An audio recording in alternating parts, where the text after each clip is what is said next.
My dear friend, come, sit with me for a moment. Let the noise of the world fall away. I want to ask you a question, one that I believe has been stirring in the deepest part of you for a very long time.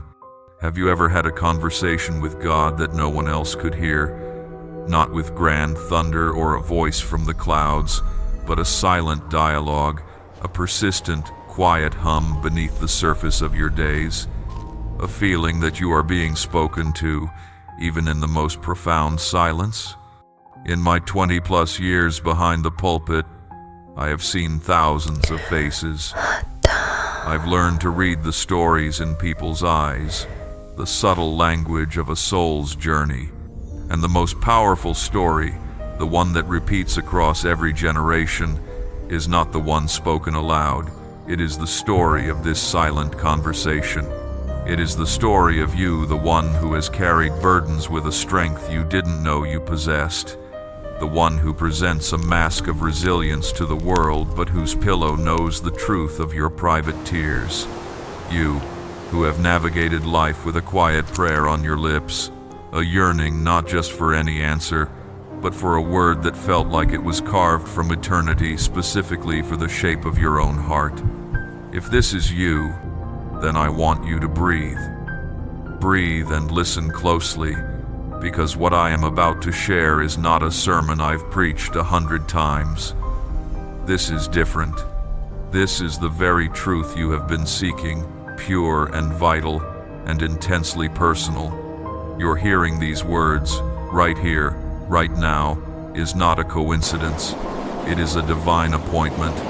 Perhaps as I speak, you feel a sudden stirring in your spirit, a quick intake of breath, or even the warmth of tears welling without explanation. Do not be alarmed. That is the feeling of your deepest self, your true essence, recognizing the sound of its home. It is the echo of the voice that named you before you were born, and it is guiding you back to that sacred origin. For years, I have taught that God offers direction and insight, that His wisdom is woven into the fabric of Scripture and the counsel of the faithful. But what I've also come to understand is that there are moments, sacred and distinct instances in a person's life, where the message is not for the masses. It is a direct word, a sealed letter delivered from the core of heaven to the core of one specific soul, your own. This present moment is such a delivery. It is an assurance from the unseen realm, not a fleeting thought or a flight of fancy, but a concrete spiritual reality. Contained within it is both a tender warning and a magnificent promise. The warning is this: the life you have known is about to be irrevocably altered. The promise is this: the life you were created for is about to begin. This is a pledge so precise, so exquisitely timed for your current circumstances, that it could only be for you. You are not merely stumbling upon a source of temporary comfort here. You are being prepared, summoned for a fundamental shift in your direction. This isn't a minor course correction. It is the unveiling of a destiny that has, until now, been developing in the holy shadows. Your exterior world is beginning to tremor because your interior world is undergoing a seismic transformation. So I implore you, stay close to this feeling. Do not dismiss it. Do not rationalize it away. For the truths that I will unfold next are meant to illuminate everything that has been stirring within you and everything that awaits you on the path ahead. This is not a message found in complex theological treatises or ancient, dusty scrolls meant only for scholars.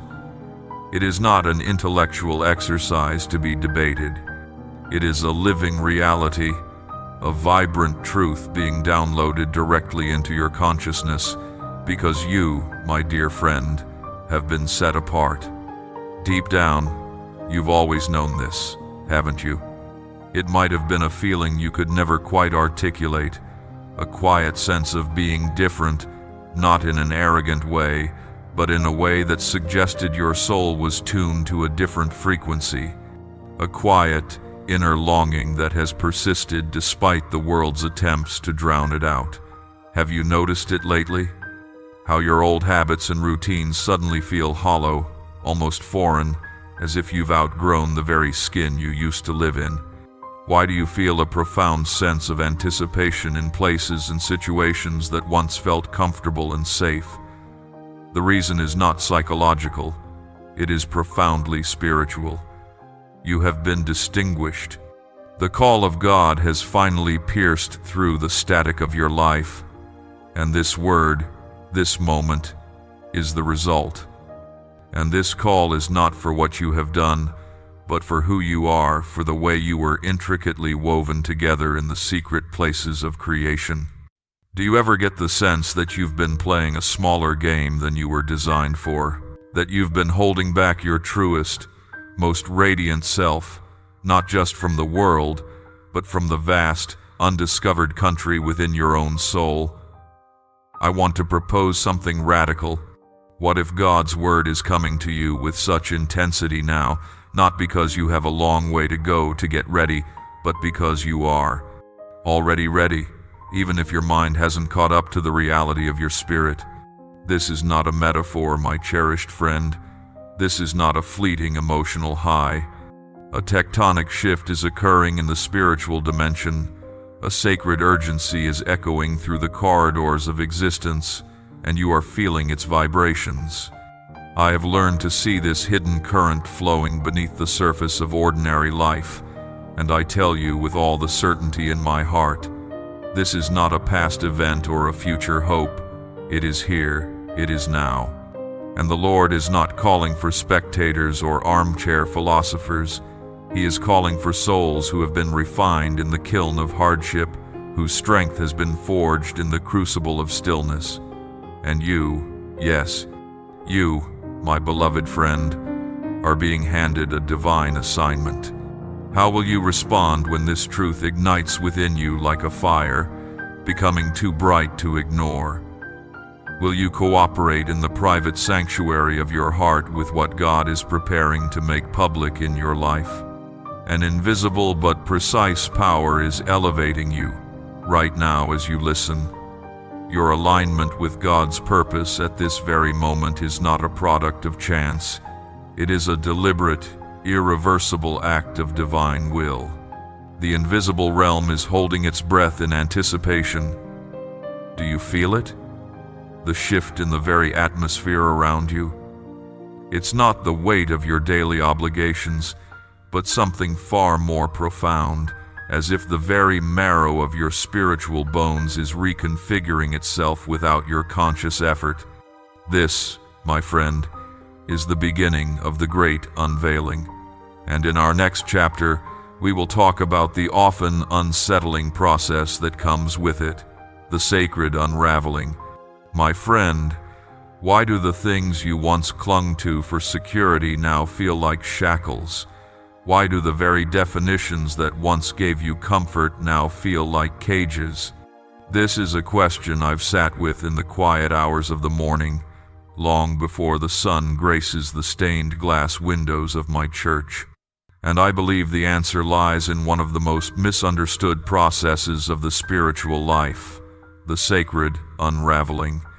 We are taught to build, to achieve, to accumulate. But we are seldom taught how to let go. We are not taught that sometimes the most profound act of faith is not to construct something new, but to allow the old to be dismantled, piece by piece, by a divine hand. This is the sacred unraveling. It is the period where God, in His infinite love, begins to lovingly pull at the threads of the life you have so carefully woven, not to destroy you, but to free you. It's a frightening experience, isn't it? Because from our limited perspective, it feels like chaos. It feels like loss. It feels like you are coming apart at the seams.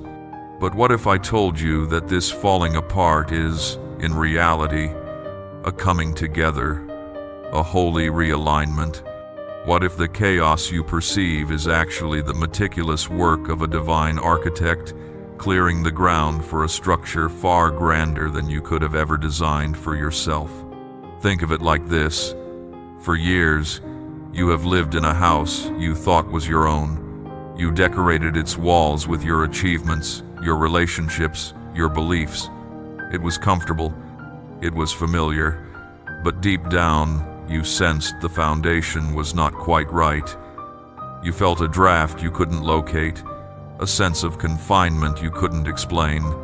The sacred unraveling is that moment when the true owner of the property arrives and says, with infinite tenderness, "My child, this was never meant to be your permanent home. It was merely a temporary shelter. I am here to build you a mansion, but first, this old structure must come down." And so, the dismantling begins. Relationships that once defined you may start to fade, not with anger or bitterness, but with a quiet, mutual drifting. It's as if you are both trying to read from different pages of a book that no longer makes sense together. The career path that once felt like your destiny may now feel like a dead-end street, devoid of the purpose it once promised. The spiritual beliefs and practices that were once your bedrock may now feel hollow, unable to contain the vastness of the God who is revealing himself to you in a new way. This is not a sign that you have lost your way. It is a sign that you are being guided onto a new path, a path that requires you to travel lighter. In my ministry, I have seen this process break even the strongest of men and women. They come to me in confusion, saying, "Father, I don't understand. I've been a good person. I've prayed. I've served. Why does it feel like my life is falling apart?" And my answer is always the same, because you are finally being made whole. You see, the person you are becoming cannot live in the same house as the person you used to be. The new wine of your future cannot be poured into the old wineskins of your past. The unraveling is the necessary, holy space between who you were and who you are destined to become.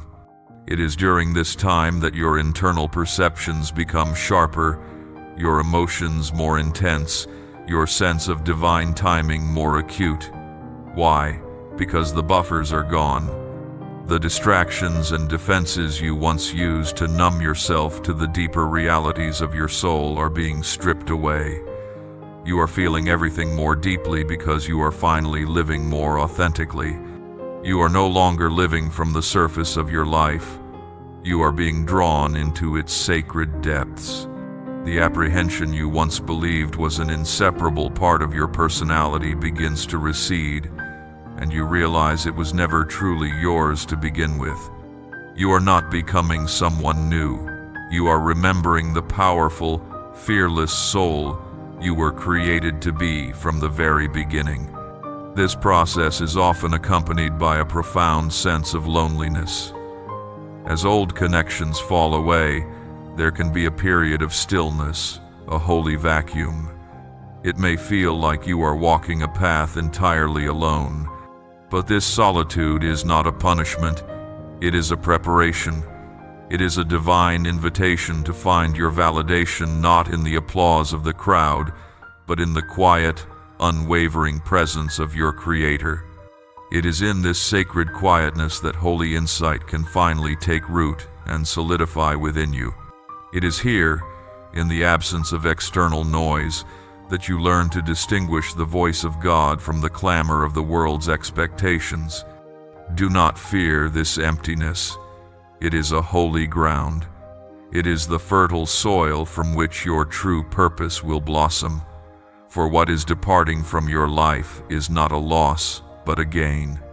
It is the clearing out of what was never built on the solid rock of divine truth. You are being cleansed. You are being refined. The people and things that are leaving are making way for the people and opportunities that are aligned with your true, God-given destiny. You are not being abandoned.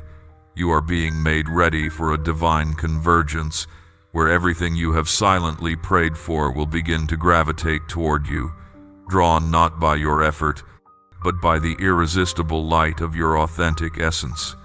So, if you are in this season of unraveling, take heart. Do not resist the process. Do not mourn what is falling away. Surrender to the divine current, even when you cannot see the shore. Trust that the one who is dismantling your old life is the same one who is building your new one. You may feel like a ship being tossed on a stormy sea, but know that the master of the waves is at the helm. This discomfort is not a sign of failure. It is the growing pains of a soul expanding into its true magnificence. It is the sacred, messy, and absolutely necessary work of becoming the person you were always meant to be. And in our next chapter, we will explore the profound physical and emotional sensations that often accompany this deep spiritual rebirth, the language of a soul in transformation. My dear friend, let us speak now of something intimate, something you may have felt but never dared to name. Let's talk about the body. In our faith journeys, we are often taught to focus on the spirit, the mind, the heart, and rightly so. But we often neglect the profound truth that our physical bodies are not just vessels. They are active, sentient participants in our spiritual transformation. When the soul undergoes a profound shift, the body keeps score. It speaks a language all its own, a language of aches, tremors, sudden warmth, and inexplicable fatigue. And if we do not learn to listen to this language, we can mistake a sacred awakening for a sign of sickness or breakdown. Have you felt it?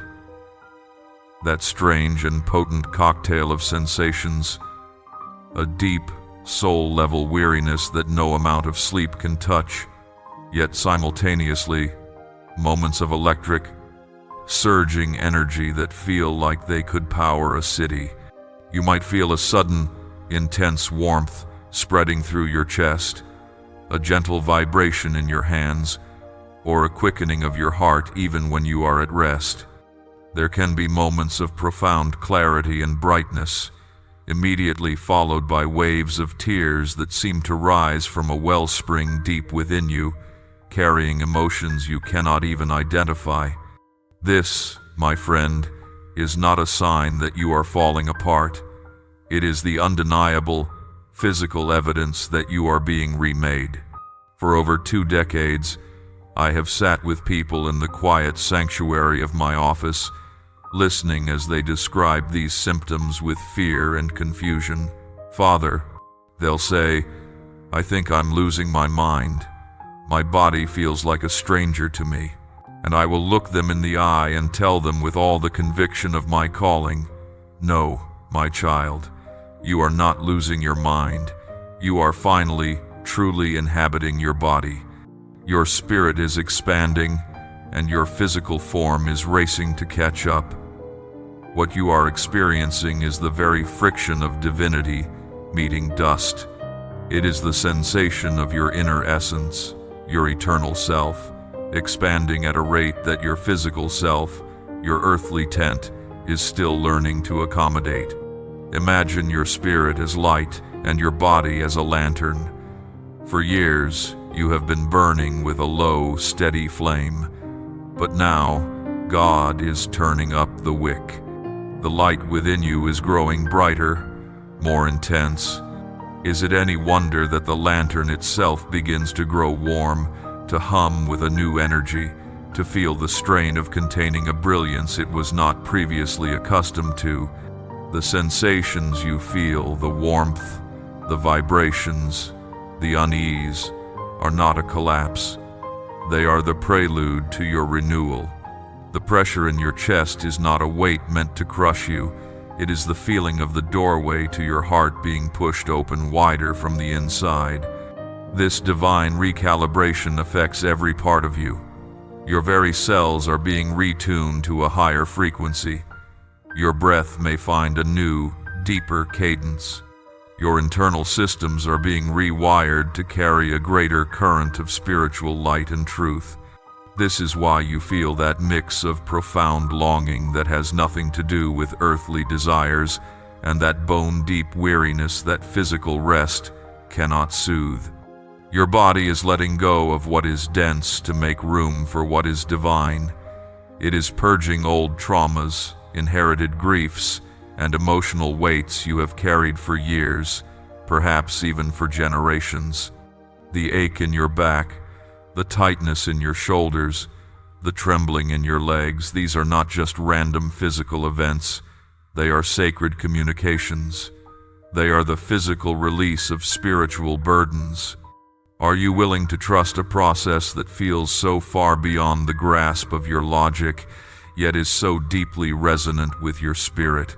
Can you embrace these unfamiliar feelings, not as enemies to be conquered, but as holy messengers guiding you through a sacred passage? Rest, yes, be gentle with yourself, but do not retreat in fear. Your spirit is undergoing a rapid and glorious unfolding. This intensity is not designed to harm you. It is designed to reveal the unshakable brilliance you have always possessed. This is a time of profound sensitivity. You are an instrument being finely tuned by the master musician.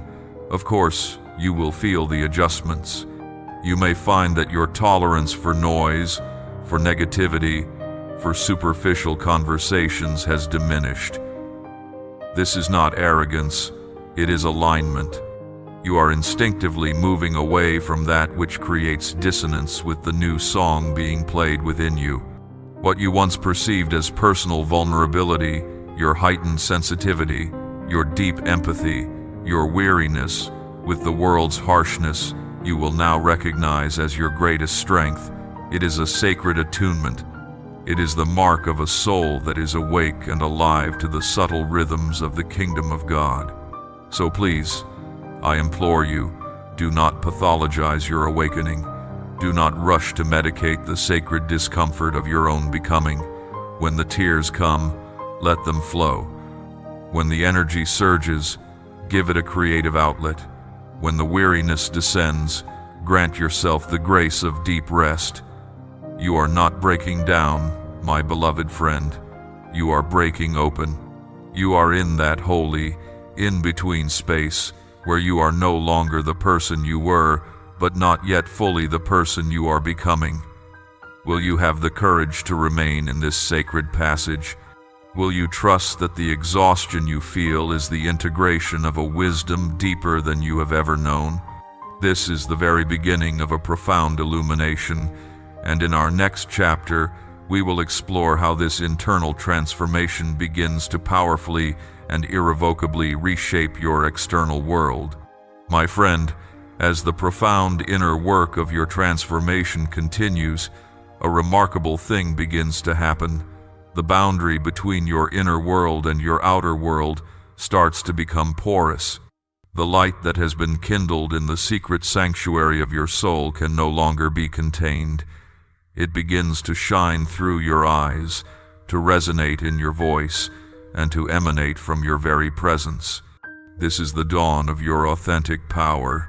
It is a power not of this world. It does not come from force, or title, or wealth. It is the quiet, irresistible authority that flows from a soul that is finally, fully aligned with its Creator. For so long, you may have lived your life as a performance. You learned your lines, you wore the right costumes, and you played the part the world assigned to you. You sought approval and validation from others, believing that their applause was the measure of your worth. You chased after relationships, opportunities, and recognition, and the pursuit left you exhausted and unfulfilled. But now, in the wake of your inner unraveling and recalibration, that entire paradigm is collapsing. You are no longer chasing, you are attracting. Can you feel this shift? It's as if a great spiritual magnet has been activated within you. People, ideas, and divine appointments are now being drawn to you, not to the carefully constructed persona you once projected, but to the pure, unfiltered light of who you truly are. This can be both exhilarating and terrifying. It is exhilarating because you realize that everything you have silently prayed for is now making its way to you. It is terrifying because to receive it, you must be willing to be seen, truly seen, without your masks and shields. This new way of being will inevitably create ripples. Not everyone will be ready for the light you now carry. Some, accustomed to the dimmer version of you, may be uncomfortable with your newfound clarity and conviction. They may label your spiritual growth as arrogance or your inner peace as aloofness. They may question your motives or mock the very changes that are bringing you to life. I have seen this happen time and again. It is a painful but necessary test. Their discomfort is not a signal for you to dim your light to make them feel more comfortable. It is a divine opportunity for them to awaken, prompted by the undeniable reality of your transformation. You must understand this. You were never meant to be a pale imitation of someone else. The unique, and sometimes quirky, aspects of your personality that you may have tried to suppress are the very thumbprint of God upon your soul. The world does not need another copy. It desperately needs the original, authentic you. Your primary calling now is not to explain yourself to those who are committed to misunderstanding you. It is to stand firm in the truth of your own becoming. You are becoming a pure mirror. When people look at you, they will see a reflection of their own possibilities, their own fears, and their own relationship with God. What they see is not about you. It is a revelation for them. In this new season, your influence will not come from loud pronouncements, but from a quiet, centered presence. When you walk into a room, your spirit will speak before you utter a single word. You will lead not by seeking followers, but by walking your God-given path with such integrity that others are inspired to find their own. Your inner certainty becomes your credential. Your alignment with God's will becomes your true authority. You will discover that the small, obedient steps you take in faith can become profound, miraculous moments for others who are watching. This is also a time of divine acceleration. What once might have taken years of striving to accomplish will now unfold with breathtaking speed. Connections, insights, and opportunities will manifest with a divine quickness that defies logical explanation. You have felt unsettled in the past because the slow, step-by-step pace of the world no longer matches the rhythm of your ascending soul. You were designed for this rapid flight, but this acceleration comes with a sacred responsibility. You must remain awake. You must stay present. You must keep your inner channel clear of the static of fear, resentment, and doubt. What external noise has been distracting you from the symphony of God's guidance in your life? The great challenge now is not what happens around you, but what you allow to live within you. Your refusal to surrender to the pervasive fear of the world is not an act of rebellion. It is an act of profound clarity and faith. As the world spins in chaos, you are being called to anchor yourself in a deep, unshakable stillness. Your purpose is not to win arguments, but to embody a truth so timeless and radiant that it silently dismantles falsehoods. Your quiet dedication to living an authentic life may be the most powerful sermon you will ever preach. It is the silent answer to the desperate prayers of others, and in our next chapter, we will discuss how to navigate this divine acceleration, this holy quickening of time and purpose with grace, trust, and unwavering peace. My dear friend, let us now turn our attention to one of the most mysterious and potent signs of a deep spiritual awakening, the quickening of time. Have you felt this in your own life recently? A sense that time itself is becoming fluid, malleable. Days can feel long and expansive, filled with a week's worth of events and insights, while entire months seem to vanish in the blink of an eye. You might find yourself in conversations that feel like divine portals, where moments expand and a single exchange can alter the course of your life. This is not a trick of the mind or a symptom of a busy life. It is a sacred phenomenon. You are not losing your grasp on time. You are being introduced to God's time, Kairos, a dimension where eternity intersects with the present moment. In the old way of living, you were bound by Chronos, the chronological, minute-by-minute ticking of the clock. Your life was a linear progression, a slow, methodical march from one event to the next. But as your spirit awakens, you begin to align with a rhythm that is not of this world. You are being carried by an unseen current, a divine flow where progress is not measured in steps, but in leaps of consciousness. You are learning to live at an accelerated pace without losing your deep, inner stillness. This is not a chaotic frenzy. It is the grace of God resting upon you, allowing you to accomplish in a short season what might have once taken a lifetime. With this holy quickening comes an unprecedented series of divine appointments and sacred synchronicities. You will meet people who feel instantly familiar, as if your souls have known each other for ages, and they will arrive at the precise moment you need their wisdom or support. You will overhear a conversation or see a sign that speaks directly to a question you've been holding in your heart. Doors you thought were permanently closed will swing open with ease. These are not random occurrences or lucky breaks. They are the fingerprints of God, the clear and unmistakable evidence that you are being guided with breathtaking precision. The distance between your prayer and its answer is collapsing. I have learned through my own journey and the journeys of countless others that there is a sacred trust that comes with this rapid movement. You must stay spiritually vigilant.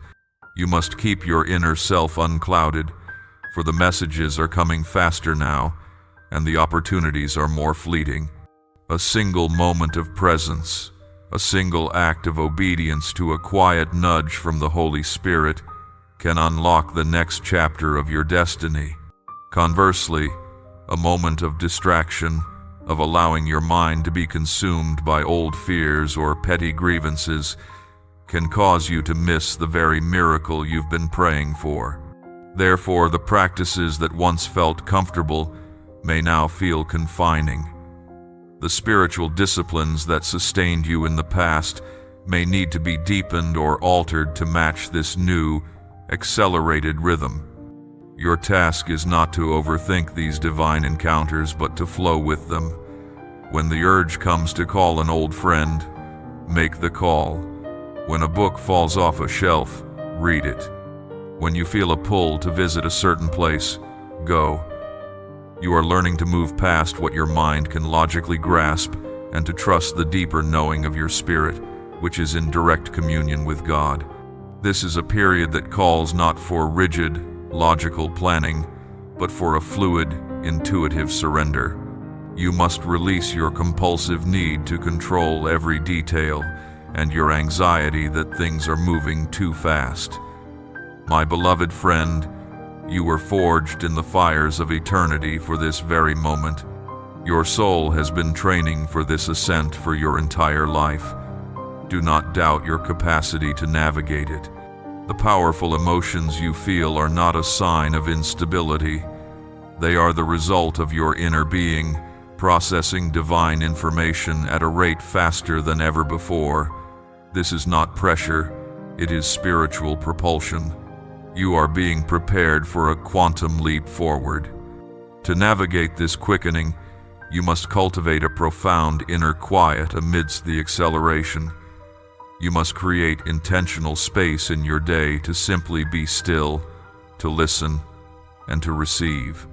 This is where you will process the rapid downloads of insight and integrate the swift changes occurring in your life. In the stillness, you will find your anchor. In the quiet, you will hear the specific, moment-by-moment instructions for your path. Will you step away from the noise for long enough to receive what is being offered to you from the throne room of heaven?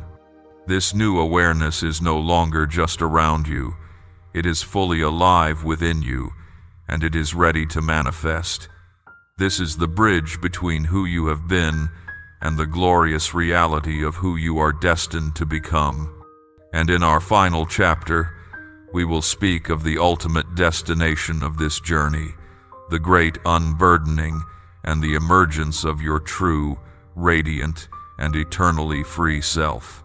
My cherished friend, we have arrived at the final leg of this sacred journey, the destination toward which every step of the unraveling, the recalibration, and the quickening has been leading you.